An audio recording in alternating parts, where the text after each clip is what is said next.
Right? You're making an exception of. Whatever you mention after that exception, right, is totally not from that which, from what was mentioned before it. So we're saying that people that believe and do good deeds, they will not be at loss.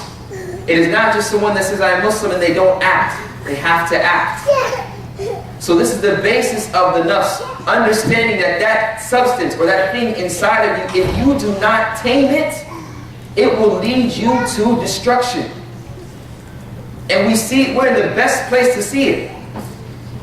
When we walk outside of our houses. Sometimes in our own homes, it can lead us to destruction. And we always think of it as something that is drinking, stealing. No. Wanting to be popular. Sometimes in order to get to popularity, you have to knock a few people down, talk about a few people. If everyone's laughing about a certain person, you got to laugh along, so you don't want to seem like you're the odd girl or odd boy out of the crowd. These are desires that you're fulfilling, but it is destructive for you in this life and in the next.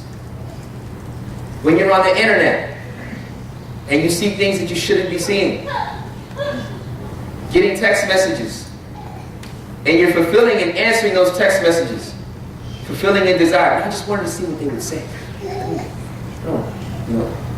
I just want to see the reaction.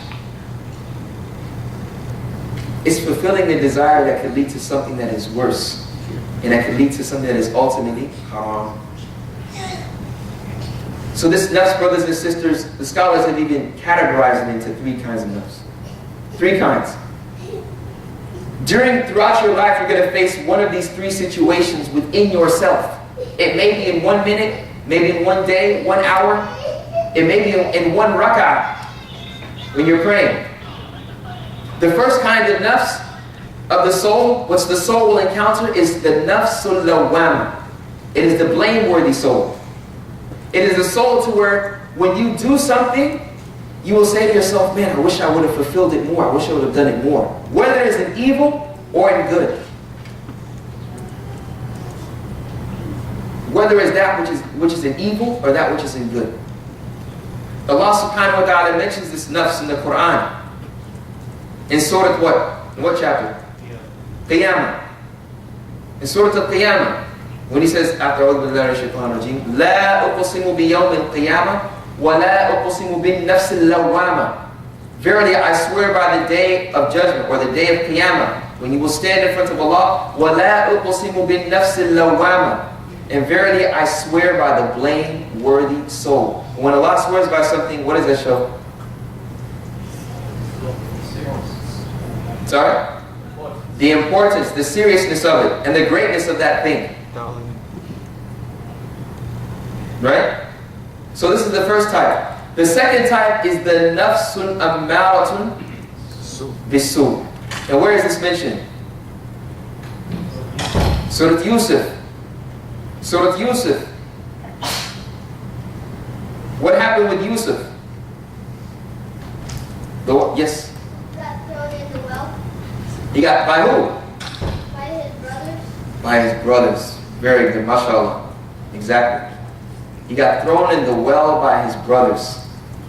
The nafs, the nufus of his brothers, they were answering the call to their own desire. What was their desire? To throw him in the well. Yes. Right. Were they happy for Yusuf? For Joseph?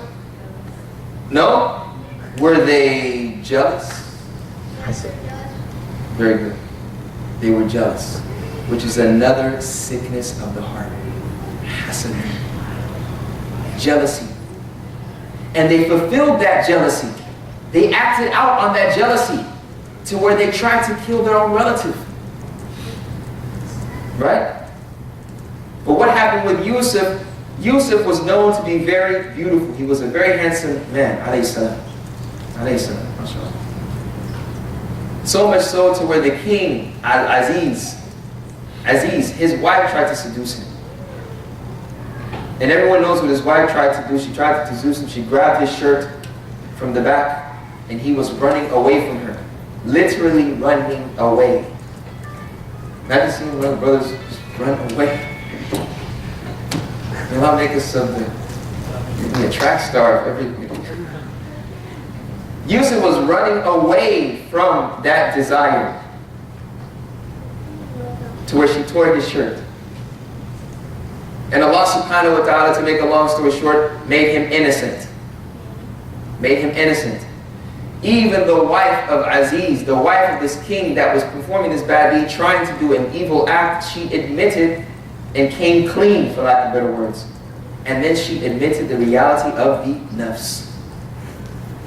What did she say? وَمَا أُبَرِّئُ نَفْسِي إِنَّ النَّفْسَ لَأَمَّارَةٌ بِالسُّوءِ إِلَّا مَا رَحِمَ رَبِّي.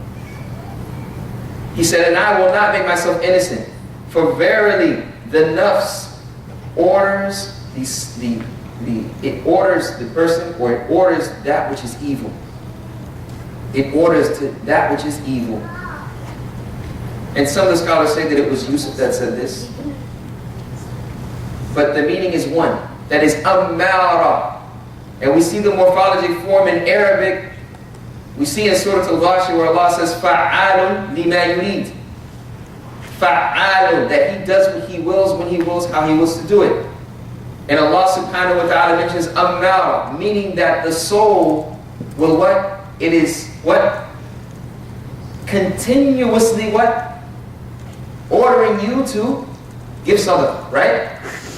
Yes? To listen to your parents when they tell you to come inside, right? Yes? No? Maybe? Sisters, I need your help. That the soul is ordering you constantly to do evil. It's constantly ordering you to fulfill those desires that are not good for you. So that is the basis of it. This is the second type. Ammaratun bisu. And the third is the nafsun, I mentioned earlier.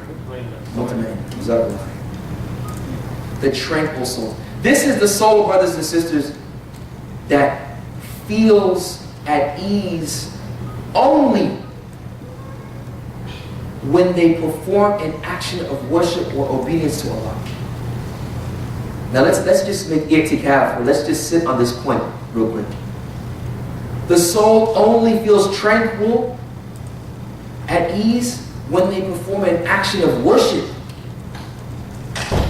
The soul doesn't feel tranquil when they smoke a cigarette, when they take drugs, when they watch Desperate Housewives, when they're on Facebook talking to their friend who they love for the sake of Allah.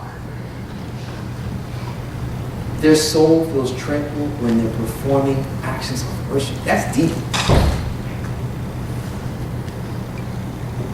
Rushing to the masjid to pray because you had a bad day at work, and you know the only thing that's going to make you tranquil after having a righteous wife or a righteous husband, because really they're the ones, subhanAllah, if the relationship is first when it comes to, if the relationship is tight, if it's a close bond for Allah, it is a beautiful friendship. It is the best type of friendship. And we see this with the Prophet Sallallahu Alaihi Wasallam. But if we see that the person rushing to prayer, knowing that this is the only instrument for tranquility, the initial instrument, this is a high level. This is why when I come home from the summers from Medina and I meet a new Muslim and he or she comes to Islam, mashallah, alhamdulillah, mashallah, mashallah, you get 1,000, chest workouts, you're hugging them, you get 1,000, 2,000 maybe. After that, go back to Medina, come back the next summer, where's the brother? I don't know where's the brother. My first question is, do you know if he's praying? If he's praying, mashallah, there's a good opportunity. If he's not, and I've seen from my own personal experience, if he's not praying, left field or right field, somewhere. But if they're praying, there's still an opportunity to reach them, to remind them about Allah subhanahu wa ta'ala. Not that the one that's not praying doesn't have that opportunity, they're still alive. But there's still that form of consciousness of Allah and what He wants from them. So this nafs al-mutma'inna is the nafs that is so at ease when performing the deeds that Allah subhanahu wa ta'ala wants it to do. And this goes back to when we were talking about deprivation. deprivation. When you have that complete love and complete humility, you will reach the spirit, the level of deprivation, to where you feel bad and you say, man, I gotta pray. I gotta stop thinking about this. It's just really bogging my mind. I need to pray. All these tests are coming up and I'm so stressed out. Let me just go make 2 rakats. Right? What's going on with my family? There are family issues. My mother and father are divorced. You know, my relatives are arguing with each other.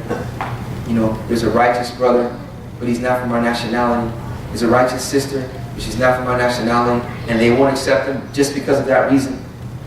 That's what I'm talking about. All of these real life practical situations, how many of us go and just make 2 rakats and ask Allah subhanahu wa ta'ala to rectify the situation? Or even less than that. Just put our hands up and raise our hands up to Allah to change the situation, or to rectify the situation for that which is good. And we see the mannerisms of the dua of the Prophet ﷺ. To bless me with that which is good for me. Because we think what is good for us is what we want. That's not the case all the time. Just to bless us with that what is good for us. Meaning that whatever we encounter, we will be tranquil with that other. With whatever happens, we're tranquil and we're fine with it. Because we've done our best. So these are the 3 types, brothers and sisters.